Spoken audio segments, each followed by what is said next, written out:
This is Monday, May 11th. No new cases of COVID-19 as islanders pass the test with fewer restrictions over the weekend. There's no evidence of active COVID-19 community transmission in PEI. We continue to test.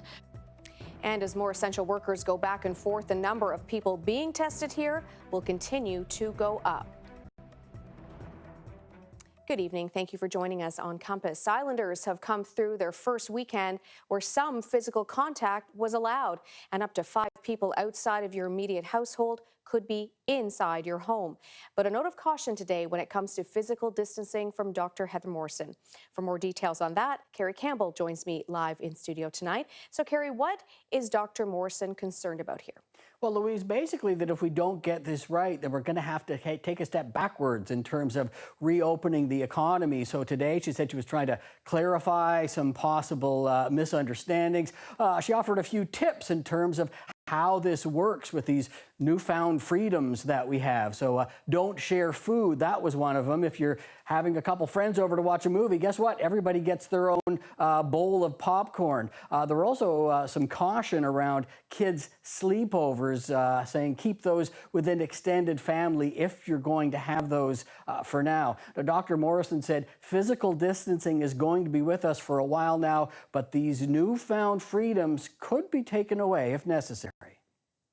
It is going to be part of how we, work and socialize and go into businesses as we go forward. We've done so much, and it would be really unfortunate if we go too quickly without caution and we impact our whole summer because we've gone too quickly. Certainly no one wants that, do they, Carrie? So given the fact that PEI is opening up, easing up on some restrictions faster than scheduled, has the province's modeling changed at all? Well, yeah, the province has new numbers. We didn't get them today, but Dr. Morrison said we should see those a little later in the week. She did say that this is a particular challenge, though, for PEI, more so than in other provinces, because we have so little to go on. We have no active cases of COVID-19. There haven't been any hospitalizations at all. So it's a big challenge to try to make these extrapolations when you don't have any kind of real starting point that you can pin them on. And Carrie, there were some more details in terms of what government is planning when it comes to expanding testing. What's being considered? Well, yeah, Louise, it's been more than a couple weeks since government said that they had the capability to perform 2,000 tests a week, but we're still seeing just maybe a third of that number of tests actually deployed.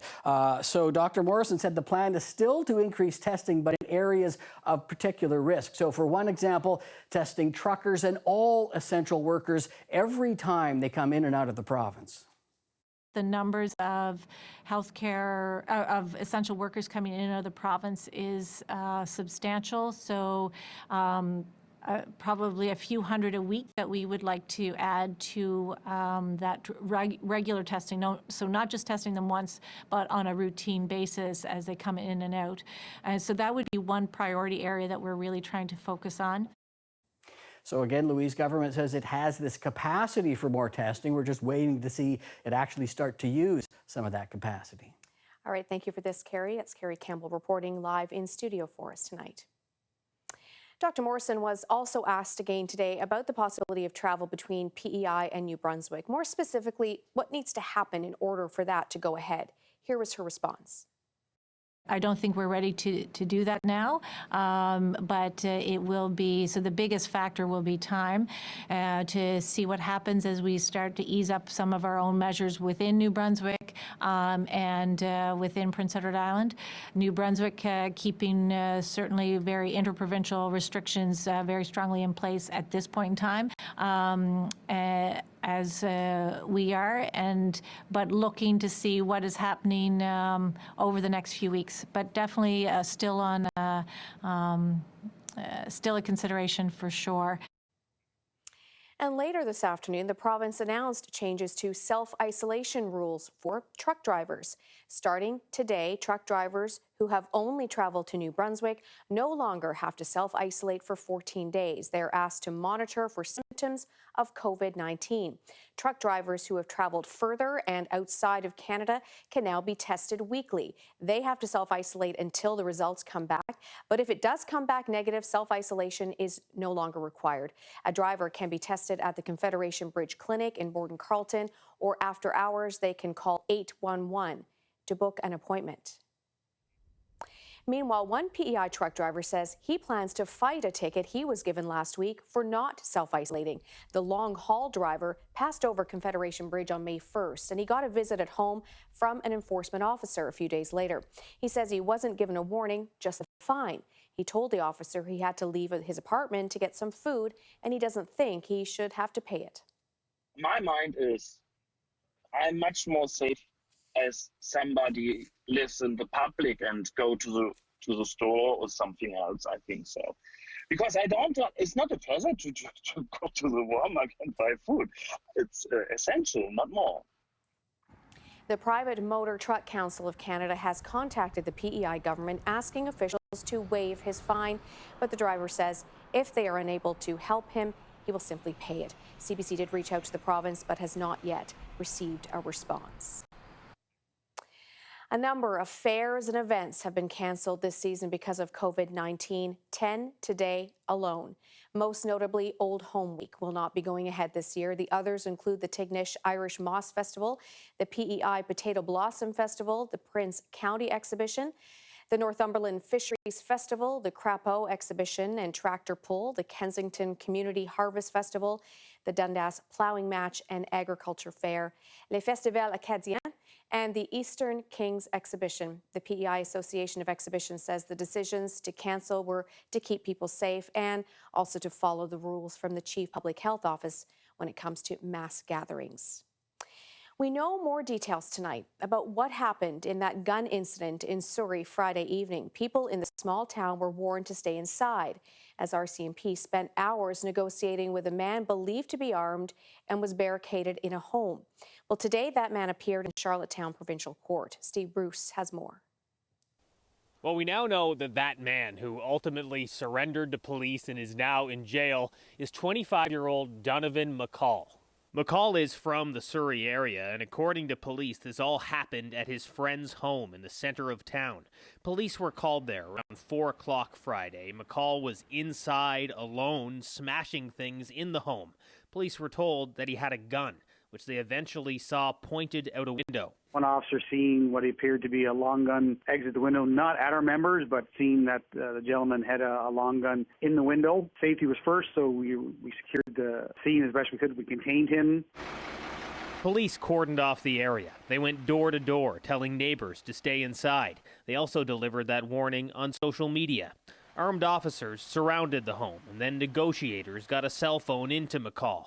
Finally, around midnight, they convinced him to come out and surrender. RCMP say as scary as it all sounds, particularly after the mass shooting in Nova Scotia.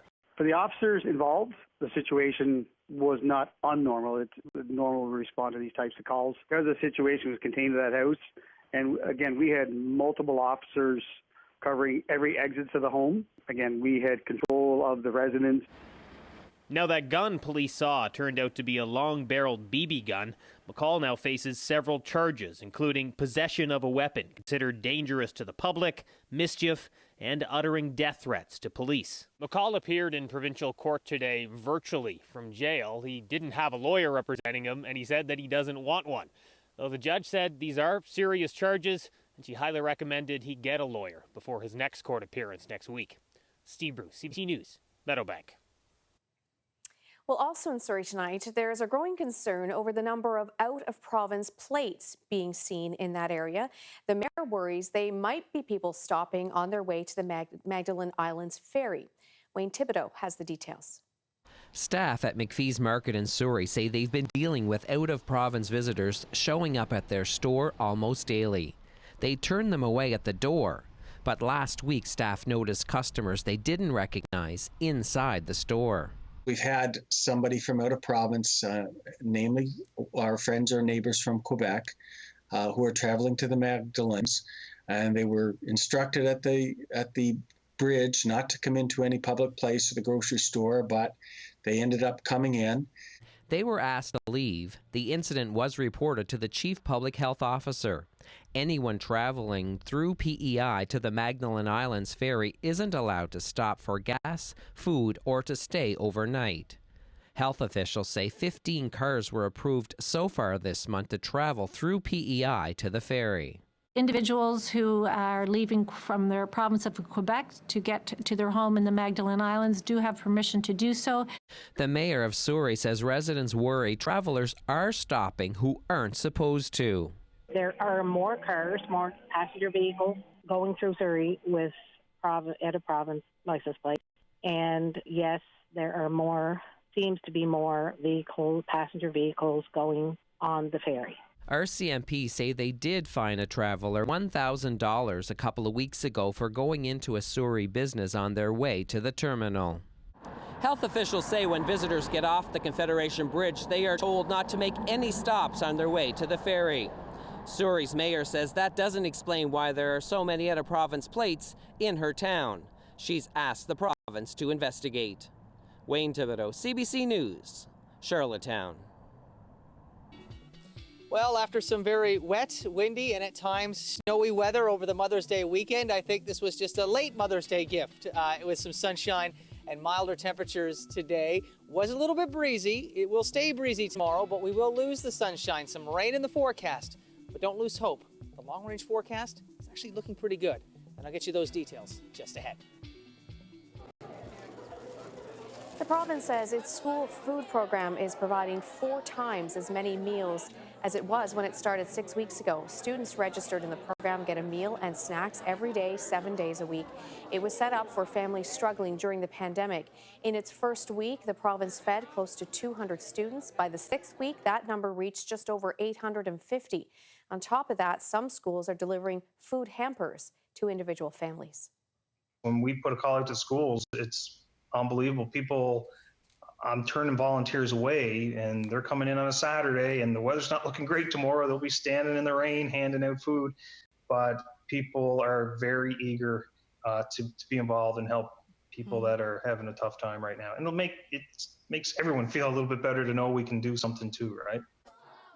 This past weekend alone, school staff delivered almost 1,000 food hampers containing milk, cheese, butter, and potatoes to families in need. Some school staff and home and school associations have also raised money to provide grocery gift cards to families as well. Some tourist operators are hoping for more clarity soon on when visitor restrictions might be lifted. The Cavendish Beach Tourism Association says its tourism operators are booked up with off-island guests, and in order to make room for islanders wanting to make bookings, they need to know which reservations they can cancel now. We are not against the measures that are being put in place for public health. We're very supportive of them. It is simply the clarity around the messaging of what's going to be happening. And we understand that it's a fluid situation, and we understand that they can't know everything in advance, but even probabilities would be helpful. You know, a 20% chance of Ontario being able to come by September, that would be helpful for us to be able to plan around. The group says it sent a letter to Tourism Minister Matthew McKay. Premier Dennis King has said that an update on tourism restrictions could come this week. Now to big businesses across Canada. Ottawa is offering financial assistance to those needing money to shore up and resume operations. It's a bridge loan plan, though, through the pandemic, and not a bailout, but the financing does come with conditions. We'll protect taxpayers by putting in place strict limits on executive pay, on share buybacks, and on dividends. Companies that receive this funding will be required to commit to future climate disclosures and environmental sustainability goals. Companies will not be able to get this financing if they've been convicted of tax evasion. Big employers in Canada making more than $300 million a year can apply for loans of more than $60 million. So we're talking about big companies like energy giant Suncor or Air Canada or larger retail operations. They must continue to respect collective agreements and pension plans. It's time for a break, and as we do so, a live look outside our studio in Charlottetown this evening. Jay Scotland's full forecast is coming up right after this break. Stay with us. I'm Mitch Cormier. Coming up Tuesday on Island Morning, we will talk to two islanders who have been wearing their masks for very different reasons. One to protect herself and one to protect others. We'll explain and the reaction they're getting on the next Island Morning.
Jay Scotland is here now with the full forecast. And you know, Jay, Saturday morning seemed a little promising. I thought maybe Mother Nature is going to, extend the sunshine for Mother's Day. No such luck. But it was a welcome not at sight all. today. Yeah, it was a late Mother's Day gift, I think, that today's weather. It was a little breezy, and the wind was a little on the cool side, but temperatures in inland areas, anyway, did get up above that seasonal average. The sunshine is still out there in full effect, and if you didn't get a chance to take advantage of the sun today, do so this evening because it's going to be a lovely one, and those brisk southwest winds are actually easing. So nicer conditions actually this evening than what we saw earlier today. Let's take a look at our current temperatures right now across the island. We are looking at temperatures, and it's a huge range. between 7 to as warm as 15 degrees. And why we're seeing the cooler spots versus the warmer spots, it has to do with where the wind is coming off the water. Obviously, you get out to those more exposed coastal areas, they're subject to that marine influence this time of year. The same water that keeps you a bit milder in the fall tends to keep you a bit cooler as we get into the spring and early summer. So taking a look at those winds, they have eased now with calm winds up at our North Cape reporting station. And since the wind has eased, that temperature has jumped up to 10 degrees. It was much cooler earlier today, around 8 for an afternoon temperature. Winds are still pretty brisk between Charlottetown, Summerside, starting to ease over towards East Point as well. And over the next few hours, those winds will not become calm, but they will become a light breeze this evening. That sunshine will be sticking around. No clouds actually building in until we get into the the overnight hours tonight. So you got a lovely evening ahead. Ridge of high pressure is in place as we take a wider look at our satellite and radar picture across not just the eastern part of Canada, but looking down into the northeastern U.S. There you can see that green on the radar. That is our next approaching weather system. And this will continue its northeasterly track, intensifying a bit as it does so. So what we're going to see is as it approaches towards midnight, we'll start to see those clouds building. So increasing cloud really through the overnight hours tonight. In terms of that rain, that will arrive by early tomorrow morning. So we'll start out with periods of rain in the morning. The low itself, as we get into 8 a.m., will actually be pushing across the Maritimes. And then as we get into the afternoon, it starts to move north and east of the island out towards southwestern Newfoundland. And that's going to see a shift in wind direction. So we'll start out the day with some easterly winds, and as we get into the late afternoon, those winds will swing around to the north, and that's going to usher in some cooler air. So the precipitation that falls Tuesday night, this will not be widespread, but in a few places where the temperature dips cool enough, we could even see some mixing with wet flurries. And then as we roll this ahead further into your Wednesday morning, some lingering showers, maybe mixing with some wet flurries before that sky does begin to clear through Wednesday afternoon. And when I get to your 7-day forecast in just a moment, beyond Wednesday, really Wednesday afternoon and beyond, it's a pretty nice forecast. Maybe some rain Friday night into early Saturday, but that's really the only blemish once we get through tomorrow and Wednesday morning. There's a look at your overnight forecast tonight over the western half of the island. It will be increasing in terms of the cloud cover. Temperatures between 4 and 6 degrees. A few low-lying spots, maybe as cool as 3, but we're above the freezing mark by a long shot tonight. The issue is we just don't warm up that much tomorrow. Lack of sunshine, some brisk winds swinging around to a more cooler northerly direction in the afternoon, and those periods of rain through the day will keep temperatures between 5 and 7 degrees over western PEI. Central, eastern areas tonight, similar story. Some inland areas as cool as 3 degrees. Most spots around 4 degrees for that overnight temperature, maybe 5 in a few areas. Increasing cloud showers by early morning and then periods of rain continuing through the day tomorrow. Temperatures between 7 and 10 degrees in the afternoon. So it is going to be cooler. A seasonal daytime high would be around 13 degrees this time of year. We're going to be off that mark tomorrow. Quite a range in temperatures between 5 to as warm as 10. That's still a far cry from 13. And we stay cooler than normal through really the rest of the week. Now, it will be still showery, maybe some wet flurries early Wednesday. Breaks of sunshine, though, Thursday. Dry forecast for Friday. And the rain I have in the forecast for Saturday, that's likely to be Saturday morning, then clearing. And that sets us up for, at the moment, what is looking to be pretty promising for your Sunday. Louise? Hold on to that sun on Sunday. All right. Thank you so much, Jay. Appreciate that. We'll see you tomorrow. Look at this stunning shot. This is sunset at Bear Shore Beach on the weekend. David Painter sent us this beautiful picture. Look at all those colors in that shot. Thank you so much, David, for that beautiful photograph. You know we love to put your photos on Compass, so you can send them to us by email, or you can tag us as well on social media. Some businesses are busier than ever during the pandemic. Sign makers, for example, they've been producing informational signs and decals about COVID-19, warning signs about hand washing and physical distancing, stickers for floors of grocery stores, and some are also making clear acrylic safety dividers for checkouts. We've been approached by professional offices, dentists' offices, retailers of all sorts. It already has led to bringing one person back full time. We're just trying to get, right now we have a lot of items that we're in the pricing stage for. And if those contracts get awarded, then we'll be looking at bringing more staff back.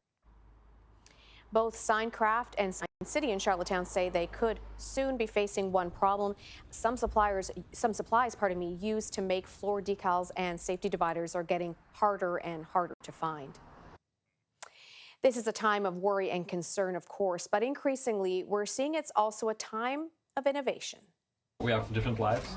It's fun to get out there again and discover new restaurants. Maybe an idea here for PEI. This is how one restaurant in the Netherlands is transforming itself in light of the pandemic. How about a romantic candlelit dinner for two in a mini greenhouse? The owners prefer to call them glass cabins and say it's a novel way of ensuring physical distancing. As you can see, servers are protected by face shields. The concept is being tested ahead of Dutch restaurants officially reopening their patios to customers on June 1st.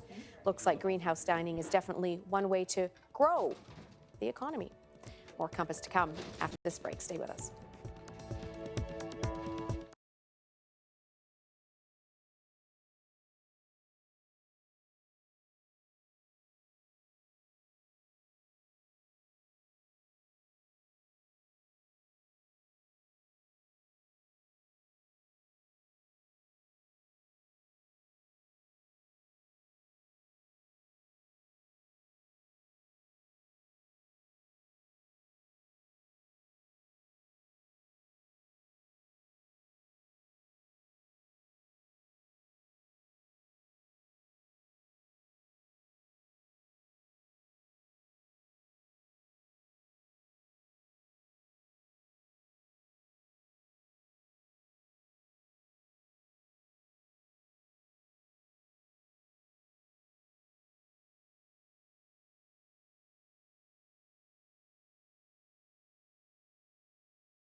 You need to get that right behind her butt. We're going to leave you tonight with a group of very determined animal lovers and a wild horse stuck in the mud. This young filly in central Alberta was stuck in a cold, muddy bog when this group found her. Now, this group was made up of several members of the Help Alberta Wildies Society, wild horse advocates who always travel with ropes and straps. Now, it took about an hour, but they did manage to pull the exhausted animal free. She'd likely been there for hours and was so hungry after her ordeal, she immediately started grazing. happy ending. Thank you for joining us tonight for Compass. You can log on to cbc.ca/PEI for more news 24 hours a day. We'll see you tomorrow. Good night, PEI.